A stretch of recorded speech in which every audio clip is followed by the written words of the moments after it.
নতুন উচ্চতায় বাংলাদেশ কাতার সম্পর্ক, বিনিয়োগ, কর্মসংস্থান, সমুদ্র বন্দর ব্যবস্থাপনা সহ 5 চুক্তি ও 5 সমঝোতা স্মারক সই। দেশি বিদেশি চক্র নির্বাচিত সরকার হটানোর চক্রান্ত করছে, অভিযোগ কাদেরের। অবৈধ ক্ষমতা টিকিয়ে রাখতেই দোষারোপ বলছে বিএনপি।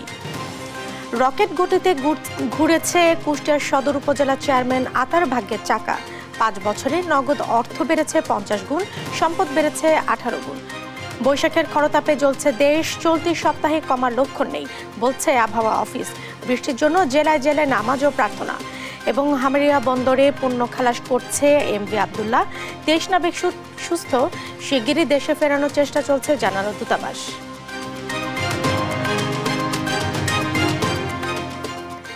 দেখছিলেন সংবাদ শিরোনাম। সংবাদ দুপুরের সঙ্গে আছে আমি জেসিকা আবেদিন। বিনিয়োগ, কর্মসংস্থান, সমুদ্র বন্দর ব্যবস্থাপনা সহ বিভিন্ন ক্ষেত্রে সহযোগিতা এগিয়ে নিতে কাতারের সঙ্গে 5 চুক্তি ও 5 সমঝোতা স্মারকে সই করেছে বাংলাদেশ।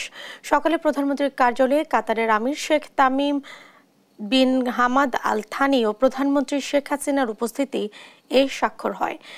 এর আগে একান্ত বৈঠক করেন কাতারের আমির ও প্রধানমন্ত্রী। জয় যাদবের রিপোর্ট। দুদিনের ঢাকা সফরের দ্বিতীয় দিন মঙ্গলবার সকালে প্রধানমন্ত্রীর কার্যালয়ে যান সফররত কাতারের আমির Sheikh Tamim bin Hamad Al Thani. কার্যালয়ের টাইগার গেটে আমিরকে ফুল দিয়ে স্বাগত জানান প্রধানমন্ত্রী শেখ হাসিনা। পরে কার্যালয়ের শিমুল হলে একান্ত বৈঠক করেন কাতারের আমির Sheikh Tamim bin Hamad Al Thani ও প্রধানমন্ত্রী শেখ হাসিনা। এরপর দুদেশের প্রতিনিধিদের নিয়ে দ্বিপাক্ষিক বৈঠক হয়। বৈঠকে বাংলাদেশের নেতৃত্ব দেন প্রধানমন্ত্রী শেখ হাসিনা ও কাতারের নেতৃত্ব দেন দেশটির আমির Sheikh Tamim bin Hamad Al Thani. এ সময় 5টি চুক্তি ও 5টি সমঝোতা স্মারকে ঐক্যমত হয় বন্ধুপ্রতিম দুই দেশ। দ্বিপাক্ষিক বৈঠক শেষে করবি হলে প্রধানমন্ত্রী ও কাতারের আমিরের উপস্থিতিতে আইনগত বিষয়ে সহযোগিতা, পারস্পরিক বিনিয়োগ, উন্নয়ন ও সুরক্ষা, দ্বৈত কর পরিহার ও কর ফাঁকি রোধ, সাগর পথে পরিবহন এবং দুই দেশের যৌথ ব্যবসা পরিষদ গঠন সংক্রান্ত 5টি চুক্তি সই হয়। এছাড়াও কূটনৈতিক প্রশিক্ষণ, শ্রমশক্তি ও কর্মসংস্থান, উচ্চশিক্ষা ও বৈজ্ঞানিক গবেষণা খাত, সমুদ্র বন্দর ব্যবস্থাপনা এবং যুব ও ক্রীড়া ক্ষেত্রে সহযোগিতা বাড়াতে 5টি সমঝোতা স্মারকে সই হয়। এ সময় রাজধানীর কালশিতে বালুর মাঠে নির্মাণাধীন পার্ক এবং ইসিবি থেকে কালশি উড়াল সেতু পর্যন্ত সড়কটি কাতারের আমিরের নামে নামকরণ করা হয়। ভিডিও কনফারেন্সে এর উদ্বোধন হয়। জয় যাদব, দেশ টিভি, ঢাকা। দেশি বিদেশি চক্র নির্বাচিত সরকারকে হটানোর চক্রান্ত করছে বলে অভিযোগ করেছেন আওয়ামী লীগ সাধারণ সম্পাদক ওবায়দুল কাদের। দুপুরে দলের কেন্দ্রীয় কার্যালয়ে সম্পাদক মণ্ডলীর সভায় তিনি জানান, আওয়ামী লীগ একমাত্র দল যারা নির্বাচনকে স্বাধীন নিরপেক্ষ করেছে। তৌফিক মাহমুদ, মুন্না রিপোর্ট। ঢাকা মহানগর উত্তর দক্ষিণ আওয়ামী লীগ ও সহযোগী অঙ্গ সংগঠনের সঙ্গে আওয়ামী লীগের সম্পাদক মণ্ডলীর সভা। দলটির কেন্দ্রীয় কার্যালয় 23 বঙ্গবন্ধু এভিনিউতে এই সভা অনুষ্ঠিত হয়। সভাপতিত্ব করেন দলের সাধারণ সম্পাদক ওবায়দুল কাদের। শুরুতে বক্তব্য রাখেন আওয়ামী লীগ সাধারণ সম্পাদক। বলেন, নির্বাচিত সরকারকে হটানোর জন্য শুধু দেশে নয়, দেশের বাইরেও ষড়যন্ত্র চলছে। শুধু দেশে নয়, বাইরেও বাংলাদেশ বিরোধী অপপ্রচার আছে, ষড়যন্ত্র আছে এবং নির্বাচিত সরকারকে অবৈধভাবে হটানোর চক্রান্ত দীর্ঘদিন ধরে আমরা লক্ষ্য করেছি। আওয়ামী লীগ একমাত্র দল যারা এদেশের নির্বাচনকে স্বাধীন ও নিরপেক্ষ করেছে উল্লেখ করে ওবায়দুল কাদের উপজেলা নির্বাচনে ভোট দিয়ে সাংবিধানিক অধিকার আদায়ের কথা বলেন। উপজেলা নির্বাচনকে সামনে রেখে আমাদের নেত্রী বঙ্গবন্ধু কন্যা শেখ হাসিনা সবাইকে ভোটের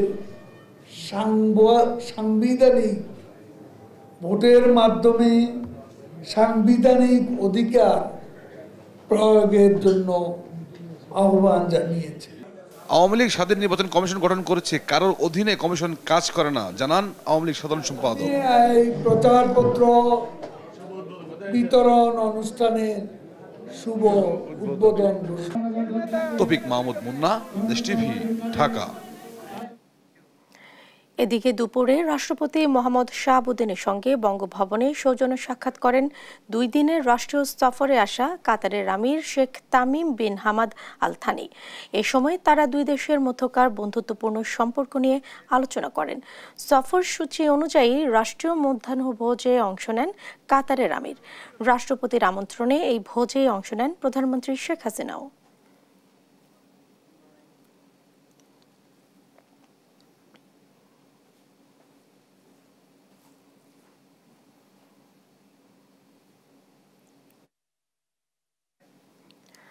আওয়ামী লীগ জনগণের স্বার্থ বিসর্জন দিয়ে বিএনপির ওপর শুধু দোষ চাপাচ্ছে বলে মন্তব্য করেছেন দলটির নেতারা। বলেন, ভারতকে ক্ষমতাসীনরা সরকারের সব অপকর্মের রক্ষক বলে মনে করেন। সরকারের অন্যায় অবিচারের বিরুদ্ধে গোটা বিশ্বে ধিক্কার উঠেছে বলেও মনে করেন বিএনপি নেতারা। বিস্তারিত সাইফুর রিপনের প্রতিবেদনে। নয়াপল্টনে দলের কেন্দ্রীয় কার্যালয়ে আয়োজিত সংবাদ সম্মেলনে ফরিদপুরে 2 শ্রমিক হত্যার ঘটনায় দলের পক্ষ থেকে তদন্ত কমিটি গঠনের কথা জানান বিএনপির সিনিয়র যুগ্ম মহাসচিব রুহুল কবির রিজভী। তদন্তের জন্য একটি কমিটি গঠনের সিদ্ধান্ত হয়। এ সময় বাংলাদেশ নিয়ে মার্কিন যুক্তরাষ্ট্রের প্রতিবেদনের বিষয়ে কথা বলেন বিএনপির সিনিয়র যুগ্ম মহাসচিব রুহুল কবির রিজভী। বলেন, মার্কিন প্রতিবেদনে দেশের আইন, আদালত, প্রশাসন, সরকার প্রধানের কথায় চলে তা উঠে এসেছে। রিপোর্টে বাংলাদেশের গুম, খুন, গুপ্ত হত্যা ও কারা নির্যাতন সহ ভয়াবহ মানবাধিকার লঙ্ঘন বিষয়ে গভীর উদ্বেগ প্রকাশ করা হয়। সেখানে আরও বলা হয়েছে, অবাধ ও সুষ্ঠু নির্বাচনের মাধ্যমে সরকার পরিবর্তনের নাগরিকদের অধিকার হরণ করা হয়েছে। বিরোধী নেতাকর্মীদের গ্রেপ্তার ও শান্তিপূর্ণ সভা সমাবেশ বাধা প্রদান সহ বিভিন্ন অবনতিশীল মানবাধিকার পরিস্থিতি নিয়ে বলা হয়েছে। যুক্তরাষ্ট্রের মানবাধিকার রিপোর্ট এটা একটি খুব গুরুত্বপূর্ণ, যেটা আমরা অনেকবার আপনাদের কাছে বলেছি, সেটাও এবার এখানে উঠে এসছে, যে একটা খুবই অবধারিত সত্য কথা, দৃশ্যমান ঘটনা, অবিচারের কি নির্মমতা, সেটা আজকে বিশ্বের গণতান্ত্রিক দেশের প্রতিবেদনও উঠে আসছে। ডামি নির্বাচনের মধ্য দিয়ে গঠিত সংসদ জনগণের স্বার্থ বিসর্জন দিয়েছে বলেও অভিযোগ করেন রিজভী। প্রকৃত বিরোধী দল না থাকায় ডামি জাতীয় সংসদকে পরিণত করা হয় হাউস অফ এন্টারটেইনমেন্টে। বর্তমান ডামি সরকার অভিন্ন হৃদয় বড় বন্ধু হচ্ছে পার্শ্ববর্তী দেশ ভারত। মনে হচ্ছে দেশের স্বাধীনতা সার্বভৌমত্বের চাবিটা শেখ হাসিনা তাদের দিয়ে দিয়েছে। বাংলাদেশের সরকারের সকল অপকর্মের একমাত্র প্রোটেক্টর হিসাবে তারা একমাত্র ভারতকেই মনে করে। এদিকে দেশ টিভিকে দেয়া সাক্ষাৎকারে বিএনপি চেয়ারপারসনের উপদেষ্টা জয়নুল আবদিন ফারুক বলেন, ক্ষমতায় টিকে থাকতে বিএনপির ওপর মিথ্যা দায় চাপাচ্ছে সরকার। ভারত পার্শ্ববর্তী দেশ, তারাও গণতান্ত্রিক দেশ বলে বিশ্বের কাছে পরিচিত, কিন্তু বাংলাদেশে অগণতান্ত্রিকভাবে যেসব নির্বাচন হয়, আমার ভোট আমি দিব, এই বিষয়টি নিশ্চিত না হওয়ার পরও তারা কেন এই সরকারকে সমর্থন করে, আমার প্রশ্ন। সে কারণে আমি মনে করি যে বাংলাদেশে যে আওয়ামী লীগ যেসব কথা বিএনপির উপর দোষারোপ করছে, সেই দোষারোপটা অনলি তারা টিকে থাকার জন্য, আর অন্য কিছু না। বাংলাদেশের মানবাধিকার, গণতন্ত্র পরিস্থিতি নিয়ে মার্কিন যুক্তরাষ্ট্রের প্রতিবেদনে প্রকৃত অবস্থা উঠে এসেছে বলেও দাবি করেন এই নেতা। মার্কিন যুক্তরাষ্ট্রের যে প্রতিবেদন, এটা শতভাগ সত্য। সাইফুল রিপন, দেশ টিভি, ঢাকা। রকেট গতিতে ঘুরেছে কুষ্টিয়ার সদর উপজেলার চেয়ারম্যান আতাউর রহমান আতার ভাগ্যের চাকা। হলফনামায় দেয়া তথ্য অনুযায়ী উপজেলা চেয়ারম্যান হয়ে 5 বছরে তার নগদ টাকার পরিমাণ বেড়েছে 50 গুণ, আর স্থাবর অস্থাবর সম্পদের পরিমাণ বেড়েছে 18 গুণ। কুষ্টিয়ায় রয়েছে তার 7 তলা ভবন, একাধিক দোকানপাট সহ অসংখ্য জমি। ঢাকাতেও রয়েছে 3টি ফ্ল্যাট, রয়েছে বিলাসবহুল গাড়িও। বিস্তারিত মাহমুদুল হাসানের ডেস্ক রিপোর্টে।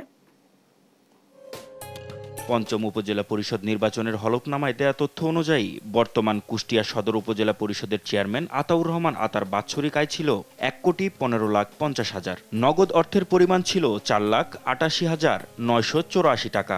স্থাবর ও অস্থাবর সম্পত্তির পরিমাণ ছিল 1,09,45,000 টাকা। আর তার স্ত্রীর সম্পদের পরিমাণ ছিল 15 লাখ টাকার মতো। আর তার আয়ের উৎস হিসেবে দেখানো হয়েছিল ঠিকাদারি পেশা।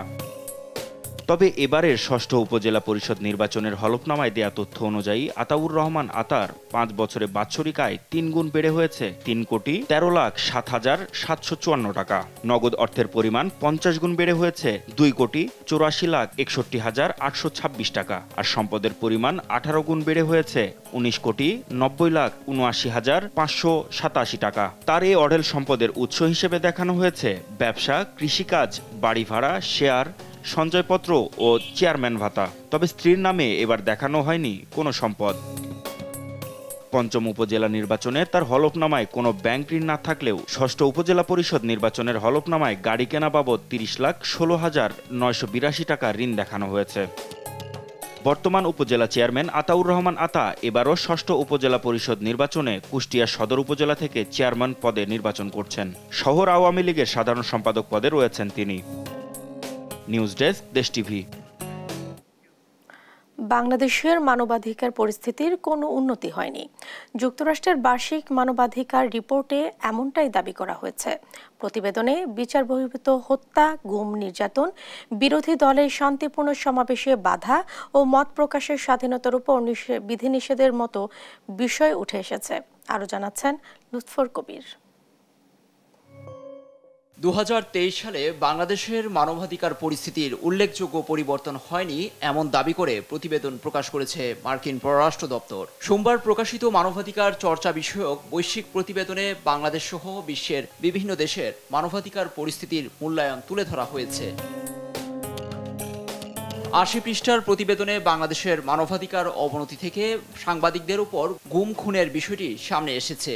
সরকার বা তাদের এজেন্টদের দ্বারা বিচার বহির্ভূত হত্যা, গুম, নির্যাতনের অভিযোগ তুলে ধরা হয়েছে প্রতিবেদনে, যেখানে অভিযুক্ত কর্মকর্তা বা নিরাপত্তা বাহিনীর সদস্যদের শনাক্ত ও শাস্তি দিতে সরকার গ্রহণযোগ্য পদক্ষেপ নেওয়া হয়নি বলে উল্লেখ করা হয়।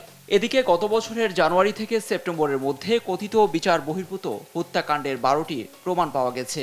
এর মধ্যে রয়েছে ক্রসফায়ার জনিত হত্যাকাণ্ড। একই সময়ে ৩২ জনকে জোরপূর্বক গুম করা হয়েছে। এই বিষয়টিও সামনে আনা হয়েছে। পররাষ্ট্র দপ্তর বলছে, এসব মানবাধিকার লঙ্ঘনের ঘটনায় ব্যাপকভাবে দায়মুক্তির বিষয়টি উদ্বেগজনক। রাজনৈতিক বন্দীদের উপর দমনপীড়ন, অন্যায়ভাবে বন্দির বিষয়টিকে মাত্রাতিরিক্ত বলা হয়েছে প্রতিবেদনে। বিরোধী দলের নেতাদের রাজনৈতিক সমাবেশে প্রতিনিয়ত বাধার শিকার হচ্ছে বলেও উঠে এসেছে। এদিকে বাংলাদেশের মত প্রকাশের স্বাধীনতার উপর উল্লেখযোগ্য মাত্রায় সীমাবদ্ধতা রয়েছে। হয়রানি ও প্রতিহিংসামূলক পদক্ষেপের ভয়ে সংবাদকর্মীরা ও ব্লগাররা সরকারের সমালোচনার ক্ষেত্রে চাপে রয়েছে বলে মার্কিন পররাষ্ট্র দপ্তরের প্রতিবেদনে এসেছে। উদাহরণ হিসেবে সাংবাদিক রোজিনা ইসলামের ঘটনাটি সামনে এনেছে যুক্তরাষ্ট্র। লুৎফর কবির, নিউজ ডেস্ক, দেশ টিভি। বৈশাখের খরতাপে জ্বলছে দেশ। দেশ জুড়ে জারি রয়েছে হিট অ্যালার্ট। খুলনা ও রাজশাহী বিভাগে বাড়ছে গরমের তীব্রতা। বেশিরভাগ জেলায় আজও গড় তাপমাত্রা ৪০ ডিগ্রি ছুঁই। তীব্র গরমে সবচেয়ে বেশি বিপাকে নিম্ন আয়ের মানুষ। আপাতত বৃষ্টির কোনো পূর্বাভাস দেয়নি আবহাওয়া অফিস। মাজহারুল ইসলামের রিপোর্ট। সূর্যময় আকাশে নেই মেঘের দেখা। গ্রীষ্মের প্রচণ্ড দাবদাহে হাসপাস জনজীবনে। প্রয়োজন না হলে কেউই বের হচ্ছেন না বাসা থেকে। জীবিকার তাগিদে যারাও বের হচ্ছেন তারাও খুঁজছেন স্বস্তির ছায়া। বেশি বিপাকে খেটে খাওয়া মানুষ। যেমন রোদ, তাপমাত্রা, রাত্রি তো পাই না, গলা শুকিয়ে যায়। পানির বোতল লগে আছে, খাই আর তাও তৃপ্তি নিতে পারি না। অতিরিক্ত গরমের জন্য আমরা ভাড়াও পাইতে আসি না। আজকে ৩ দিন ধরে জমা উঠতে পারছি। প্রচন্ড গরম বাবা, লোকজন কম, ভাড়া হচ্ছে না, দাঁড়ায় থাকি কি রোদের ভিতরে খুব কষ্ট।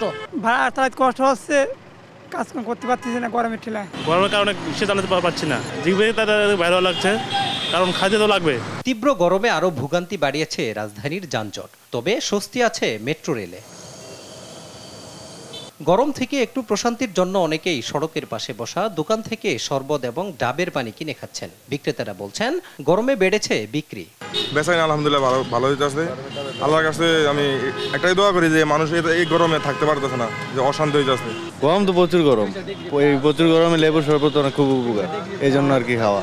দাম ঠিকই আছে, ডাবের দাম অনেক বাড়ছে, ডাবের বেচাকেনা অনেক বাড়ছে। চলমান তাপপ্রবাহ থাকবে আরো কিছুদিন। আপাতত নেই বৃষ্টির কোনো সম্ভাবনাও। জলবায়ু পরিবর্তনের কারণে আবহাওয়ার এমন বিরূপ প্রভাব বলে জানান আবহাওয়াবিদরা। গত ২৪ ঘন্টা দেশের সর্বোচ্চ তাপমাত্রা ছিল ৩টা জেলাতে।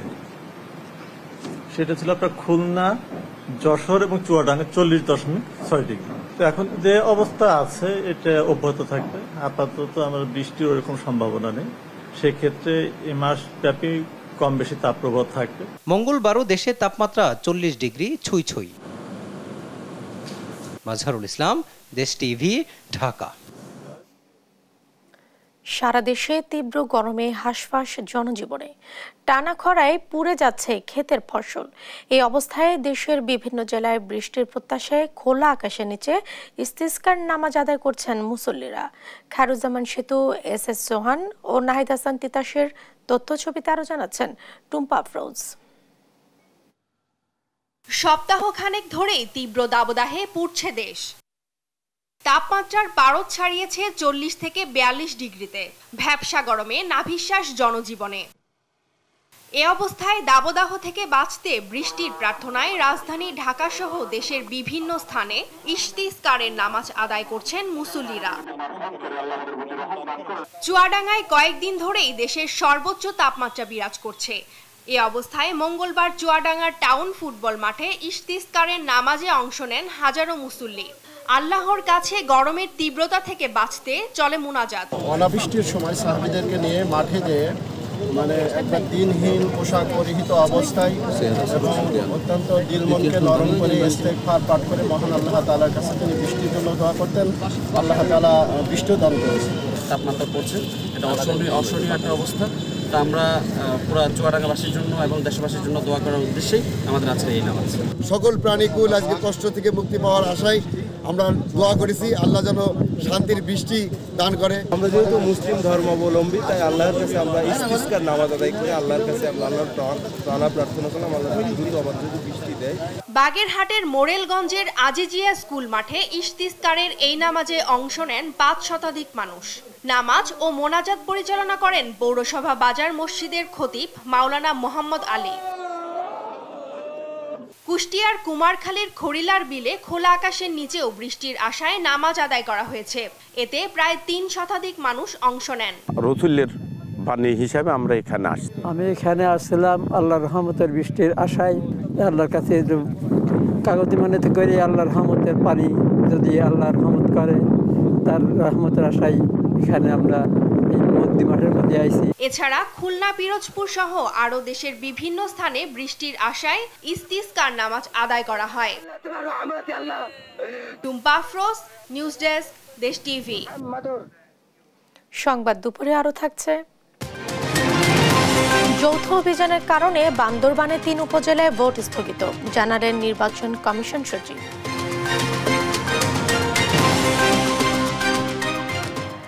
সোমালীয় জলদস্যুদের হাতে জিম্মিদশা থেকে মুক্তির 9 দিন পর সংযুক্ত আরব আমিরাতের হামরিয়ান বন্দরে নোঙর করেছে বাংলাদেশি জাহাজ এমভি আবদুল্লাহ। ক্যাপ্টেন সহ 23 নাবিক নিয়ে সোমবার সন্ধ্যায় দুবাইয়ের তীরে দেখা যায় জাহাজটি। এ সময় তাদের উষ্ণ অভ্যর্থনা জানান বাংলাদেশ দূতাবাসের কর্মকর্তারা। অবশ্য ভিসা ও আইনি জটিলতার কারণে শিগগিরই ফেরা হচ্ছে না দেশে। আপাতত তারা জাহাজে এই অবস্থান করবেন। বিস্তারিত ডেস্ক রিপোর্টে। অবশেষে তীরের দেখা পেল সোমালিয়ায় জলদস্যুদের কবল থেকে মুক্তি পাওয়া বাংলাদেশি জাহাজ এমভি আবদুল্লাহ। নানা চড়াই উতরাই পেরিয়ে সংযুক্ত আরব আমিরাতের শারজাস্থ আল হামেরিয়া বন্দরের জেটিতে নোঙর করেছে স্থানীয় সময় সোমবার রাত 9টার দিকে। ক্যাপ্টেন সহ 23 নাবিককে বরণ করে নিতে সেখানে উপস্থিত ছিলেন বাংলাদেশ দূতাবাস ও KSRM গ্রুপের ডিএমডি শাহরিয়ার সহ 15 সদস্যের প্রতিনিধি দল। নাবিকরা পৌঁছানোর পর সেখানে সৃষ্টি হয় হৃদয় বিদারক দৃশ্য। জিম্মিদশার সেই ভয়ঙ্কর পরিস্থিতি তুলে ধরেন নাবিকরা।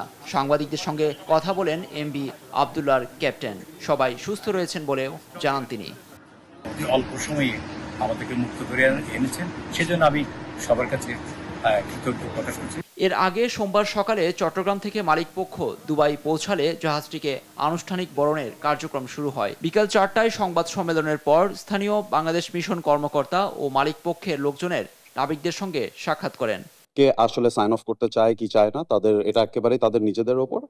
তো তারা যখন সেই সিদ্ধান্তটা দিবে, এর পরবর্তীতে আমরা তাদের সেই অনুযায়ী আমরা যা যা প্রসিজার নেওয়ার আমরা সেই প্রসিজারগুলো নেব। কারণ তারা কিন্তু সরাসরি কেউই এখানে এই বন্দরে অবতরণ করতে পারবেন না, যেটা আন্তর্জাতিক যে রীতিনীতি রয়েছে যে সমস্ত কমার্শিয়াল ভেসেল অপারেট করার জন্য। তারা কার্গোতে শিপেই থাকবেন, আর যারা যেতে চান তাদের জন্য আমরা ভিসার ব্যবস্থা করছি, তারা দেশে ফেরত যাবে। বাংলাদেশের মিশন কর্মকর্তারা জানান নাবিকরা সুস্থ রয়েছেন, তবে তাদের দেশে ফেরা নিয়ে রয়েছে আইনি ও ভিসা জটিলতা। প্রথম দুজন নাবিক উড়োজাহাজে দেশে ফেরার কথা থাকলেও সেই সিদ্ধান্তে পরিবর্তন এসেছে। ভিসা জটিলতা শেষ হওয়ার পরই জানা যাবে কবে নাগাদ 23 নাবিক দেশে ফিরতে পারবেন। সেই পর্যন্ত থাকবেন জাহাজেই। আমরা প্রত্যেকটি নাবিকের সাথে কথা বলেছি, তারা সুস্থ আছে, তাদের মনোবল যথেষ্ট চাঙ্গা আছে। 23 জনের কেউই বাংলাদেশে ফিরে যাচ্ছেন না, তারা সবাই এই জাহাজেই থাকছেন। গেল 12 মার্চ আফ্রিকার মোজাম্বিক থেকে কয়লা বোঝাই করে সংযুক্ত আরব আমিরাতে আসার পথে KSRM গ্রুপের বাংলাদেশি পতাকাবাহী জাহাজ MV আবদুল্লাহ সোমালিয়ায় জলদস্যুদের কবলে পড়ে 31 দিন জিম্মি দশার পর গত 13 এপ্রিল মুক্তিপণের মাধ্যমে ছাড়া পান 23 নাবিক। নিউজ ডেস্ক, দেশ টিভি। যৌথ বাহিনীর অভিযান চলমান থাকায় বান্দরবানের 3 উপজেলা থানচি, রুমা ও রুয়াংছড়ির উপনির্বাচন স্থগিত করা হয়েছে। সকালে আগারগাঁওয়ে নির্বাচন কমিশনে আইন শৃঙ্খলা বিষয়ক আন্তঃ মন্ত্রণালয়ের বৈঠক শেষে এ কথা জানান ইসি সচিব মোহাম্মদ জাহাঙ্গীর আলম। বৈঠকে স্বরাষ্ট্র মন্ত্রণালয়, স্থানীয় সরকার, পল্লী উন্নয়ন ও সমবায় মন্ত্রণালয় সহ বিভিন্ন বিভাগের কর্মকর্তারা অংশ নেন। ইসি সচিব জানান, অন্যান্য বারের চেয়ে এবার উপজেলার ভোটে মাঠে থাকবে অধিক সংখ্যক আইন শৃঙ্খলা বাহিনীর সদস্যরা। 3টি উপজেলা যথা থানচি, রুমা এবং রোয়াংছড়িতে আমাদের বাংলাদেশ সেনাবাহিনী, পুলিশ, বিজিবি, র্যাব এবং অন্যান্য বাহিনীর সময়ের যৌথ অপারেশন চলমান রয়েছে। তাই এই অপারেশন চলমান থাকায় গোয়েন্দা সংস্থা সময়ের সুপারিশের ভিত্তিতে নির্বাচন কমিশন এই 3টি উপজেলা নির্বাচন পরবর্তীতে অনুষ্ঠান করবেন মর্মে সিদ্ধান্ত গৃহীত হয়েছে। তীব্র তাপদাহের কারণে রাজধানীর 50 থানায় শ্রমজীবীদের জন্য বিনামূল্যে খাবার পানির ব্যবস্থা করা হয়েছে পুলিশের পক্ষ থেকে। সকালে ডিএমপি মিডিয়া সেন্টার পরিদর্শনে এসে একথা জানান ডিএমপি কমিশনার হাবিবুর রহমান। বলেন, ট্রাফিক পুলিশ সহ যারা সড়কে কর্তব্যরত আছেন তাদের যাতে হিট স্ট্রোক না হয় সেজন্য খাবার, পানি ও গ্লুকোজেরও ব্যবস্থা করা হয়েছে। পুলিশ সদস্যদের জন্য পুলিশ হাসপাতাল প্রস্তুত রাখা হয়েছে বলেও জানান ডিএমপি কমিশনার। ঢাকা মেট্রোপলিটন পুলিশের পক্ষ থেকে আমাদের 50টি থানায় বিভিন্ন জনবহুল স্থানগুলোতে বাজার, বাস স্টপেজ, মার্কেট, এই সমস্ত জায়গায় শ্রমজীবী মানুষ, নিম্নবিত্ত আয়ের মানুষ যারা নিজেরা রাস্তাঘাটে পানি খাওয়ার ব্যবস্থা করতে পারে না, অর্থাৎ কিনে খেতে পারে না, তাদের জন্য আমাদের পুলিশের পক্ষ থেকে পানি খাওয়ার ব্যবস্থা করা হয়েছে এবং সেটি সারা ঢাকা শহরে। তীব্র দাবদাহে জেলায় বাড়ছে ডায়রিয়া, নিউমোনিয়া ও ভাইরাস জ্বরে আক্রান্ত রোগী। হাসপাতালে ভর্তি রোগীর বেশিরভাগই শিশু। চিকিৎসকের অপ্রতুলতায় সেবা দিতে খেতে হচ্ছে হিমশিম। এই অবস্থায় জরুরি প্রয়োজন ছাড়া বাইরে বের না হওয়ার পরামর্শ চিকিৎসকদের। সহকর্মী রফিক মজিদ, রফিকুল ইসলাম ও SS সোহানের তথ্য ছবিতে বিস্তারিত থাকছে ডেস্ক রিপোর্টে। তীব্র দাবদাহে অতিষ্ঠ জনজীবন, গরমের তীব্রতায় বাড়ছে নানা ধরনের রোগবালাই। শেরপুর জেলা সদর হাসপাতালে চিত্র এটি। এখানকার হাসপাতালে প্রতিদিনই আসছে রোগী। শিশু ওয়ার্ডে 40 শয্যার বিপরীতে ভর্তি থাকছে প্রায় 2 শতাধিক রোগী। প্রচন্ড ঠান্ডা ছিল, ঠান্ডার কারণে আপনার বুধবারের রাত্রে ভর্তি করা হয়েছিল বাচ্চারা। করার পরে এখন বর্তমানে আল্লাহর রহমতে চিকিৎসা ভালো হয়েছে। জ্বর উঠছে 1 লাগা জ্বরে 3 দিন, জ্বর কমে না, ওষুধ খাওয়ানোর পরে এই জায়গা নিয়ে এসে পরে ভর্তি করা হয়েছে। বুধবারের দিন আমি মেডিকেলে নিয়ে ভর্তি করছি। আল্লাহ না করেন মোটামুটি সুস্থ, এখনো চিকিৎসা চলতেছে। রোগীর চেয়ে চিকিৎসকের অপ্রতুলতায় হিমশিম খেতে হচ্ছে হাসপাতাল কর্তৃপক্ষকে। এত রোগীর চাপ আমাদের, কিন্তু 250 শয্যার হসপিটাল, কিন্তু সেখানে শিশু রোগী আছে 200। রংপুর মেডিকেল কলেজ হাসপাতালের একই চিত্র। তিল ধারণের ঠাঁই নেই শিশু বহির্বিভাগে।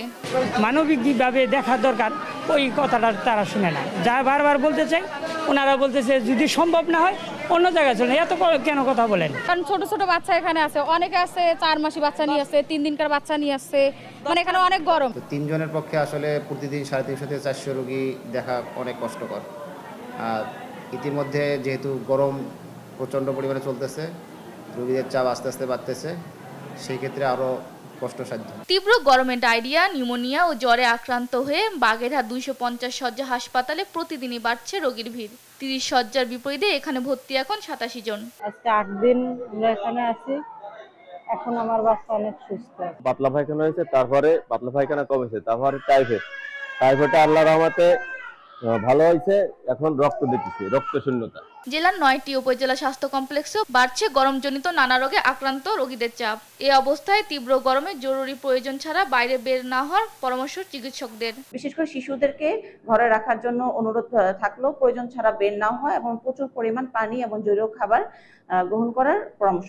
তীব্র দাবদাহে সুস্থ থাকতে শিশু সহ সবাইকে বেশি করে পানি সহ তরল খাবার পরামর্শ বিশেষজ্ঞদের। নিউজ ডেস্ক, দেশ টিভি।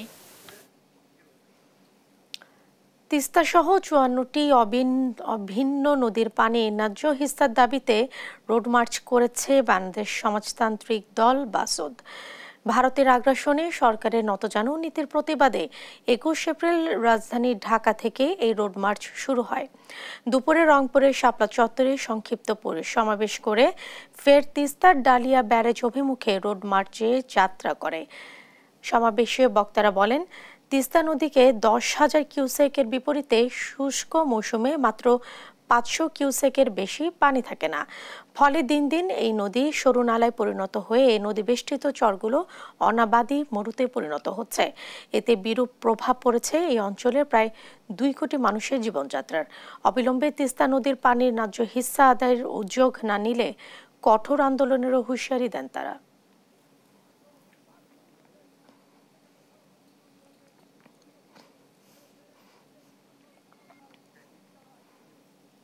সড়ক দুর্ঘটনায় 2 শিক্ষার্থীর মৃত্যুর জেরে রাস্তা অবরোধ করে বিক্ষোভ করেছে চট্টগ্রাম প্রকৌশল ও প্রযুক্তি বিশ্ববিদ্যালয় চুয়েটের শিক্ষার্থীরা। মঙ্গলবার সকালে ক্লাস পরীক্ষা বর্জন করে চট্টগ্রাম কাপ্তাই সড়ক অবরোধ করে তারা। শিক্ষার্থীদের অবরোধের মুখে কাপ্তাইয়ের সঙ্গে চট্টগ্রামের সড়ক যোগাযোগ বন্ধ হয়ে যায়। এতে বিপাকে পড়েন বহু যাত্রী। সোমবার বিকেলে কাপ্তাই সড়কে বাস চাপায় নিহত হয় মোটর সাইকেল আরোহী চুয়েট শিক্ষার্থী শান্ত সাহা ও তৌফিক হোসেন।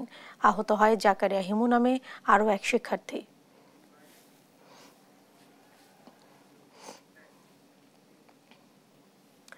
অফিস সহকারী হিসেবে মাস্টার রোলে খুলনার আধুনিক রেল স্টেশনে নিয়োগ পেয়েছেন শফিউর বাশার জিহাদ। তবে চাকুরিতে যোগ দিতে এসে বিপাকে পড়েন তিনি। জানানো হয় তার নিয়োগপত্র ভুয়া। এদিকে ফেসবুক ও হোয়াটসঅ্যাপ ব্যবহার করে প্রতারক চক্র এরই মধ্যে রেলওয়েতে চাকুরি দেওয়ার নাম করে হাতে নিয়েছে লাখ লাখ টাকা। সহকর্মী নূর ইসলাম রকির তথ্য প্রতিবেদন জানাচ্ছেন সালমা জাহান। সোমবার বেলা 12টার পর রূপসা থানার কাজদিয়া গ্রামের যুবক জিহাদ চাকুরিতে যোগদানের উদ্দেশ্যে তার মামি স্বর্ণালী বেগমকে সাথে নিয়ে আসেন খুলনার আধুনিক রেল স্টেশনে। এরপর নিয়োগপত্রটি রেল স্টেশন মাস্টারকে দেখালে তিনি নিয়োগপত্রটি ভুয়া বলে জানান। অথচ রেলওয়ের এই নিয়োগের জন্য প্রতারক চক্রকে টাকা দিয়েছে জিহাদ। শুধু জিহাদ নয়, এরকম আরো অনেকের কাছ থেকে প্রতারক চক্রটি হাতিয়ে নিয়েছে মোটা অঙ্কের টাকা। জানা যায় ফেসবুকে রেলওয়ে নিয়োগপত্র দেয় প্রতারক চক্র। এরপর হোয়াটসঅ্যাপ নম্বরের মাধ্যমে হয় সকল যোগাযোগ। প্রার্থীদের কাছ থেকে সকল কাগজপত্র নেওয়া এবং বিকাশের মাধ্যমে টাকা নেওয়ার পর যোগাযোগের নম্বরটি বন্ধ করে দেয় প্রতারক চক্রটি। এমনভাবে প্রতারক চক্র অনলাইনের মাধ্যমে লুটে নিচ্ছে সাধারণ মানুষের টাকা। ফেসবুকে নিয়োগ পেয়ে ওইখান থেকে আমি অফিস সহকারী পদে আবেদন করেছি। আবেদন করার পর আমার কাছে 1050 টাকা চাই। সেই বাবদ আমি 1050 টাকা দেওয়ার পূর্বে আমার কাছে আরো 5000 টাকা চাই ইউনিফর্মের জন্য। সেভাবে 5000 টাকা দিছি। আমাকে বলেছে যে আগামী 21 তারিখ তোমার খুলনা রেল স্টেশনে এসে তোমার কাগজপত্র বুঝাই দেওয়া হবে ও 22 তারিখ থেকে তোমার কর্মস্থল খুলনাতে হবে। টাকা নিয়েছে তার পরিচয় থেকে সে প্রধান কার্যালয়ে চাকরি করে, নাম হচ্ছে ইকবাল। ভুক্তভোগী স্বজন বলছেন বিকাশের মাধ্যমে টাকা হাতিয়ে নিয়েছে প্রতারক চক্রটি। বলেছে 5000 টাকা প্রথমে দিয়েছে, একবার দিয়েছে 1050 টাকা, পরে আবার কালকেরা 1200 টাকা চাইছে যে আমরা আসবো সবাই, আরো 22 জনের চাকরি দেবো, তুমি 1200 টাকা পাঠাও। স্টেশন মাস্টার বলছেন রেলওয়ে চাকুরি সরকারি নিয়োগ বিধি অনুযায়ী হয়ে থাকে। সাধারণ মানুষ যেন প্রতারিত না হয় সেজন্য সতর্ক থাকারও কথা বলেন তিনি। রেলের চাকরি যে আমাদের সরকারি নিয়োগ বিধি আছে সেই মোতাবেকই এটা সম্পন্ন হয়ে থাকে। তো সাধারণ মানুষ যাতে প্রতারিত না হয় সেদিকে আমি সকলের প্রতি সতর্ক দৃষ্টি রাখতে বলবো। আর রেলওয়ে পুলিশ বলছে এ বিষয়ে আইনগত ব্যবস্থা নেওয়া হবে। ছেলে আসছে রূপসা থেকে, তাকে নাকি সে বিকাশের মাধ্যমে তাকে 7,000 টাকা দিছে, ভুয়া তাদের তো ভুয়া নিয়োগ করতে দিয়েছে, জানায় যে এটা তো ভুয়া। পরে লোকজন তাকে থানায় নিয়ে আসে, কিন্তু অফিসার ইনচার্জ বর্তমানে সাক্ষী দিতে আছে কোর্টে। উনি আসার পরে আইনগত ব্যবস্থা যা হয় তা গ্রহণ করা হবে। নিউজ ডেস্ক, দেশ টিভি। সংবাদ দুপুরে আরো থাকছে। ইসরায়েলি বাহিনী খান ইউনিস ছেড়ে যাবার পর বেরিয়ে আসছে ভয়াবহ ধ্বংসযজ্ঞ। নাসের হাসপাতালে মিলেছে গণকবর। বেসরকারি এক্সিম ব্যাংকের সঙ্গে একীভূত হওয়া পদ্মা ব্যাংকের ব্যবস্থাপনা পরিচালক তারেক রিয়াজ খান পদত্যাগ করেছেন। কেন্দ্রীয় ব্যাংকের অনুমোদনের পর তিনি এনআরবি ব্যাংকের এমডি হিসেবে যোগ দেবেন। গেল মাসে এক্সিম ব্যাংকের সঙ্গে একীভূত হয় সংকটে থাকা পদ্মা ব্যাংক। এক্সিম ব্যাংকের চেয়ারম্যান নজরুল ইসলাম মজুমদার জানান, একীভূতকরণের নীতিমালা অনুযায়ী নিজ থেকেই পদত্যাগ করেছেন তিনি।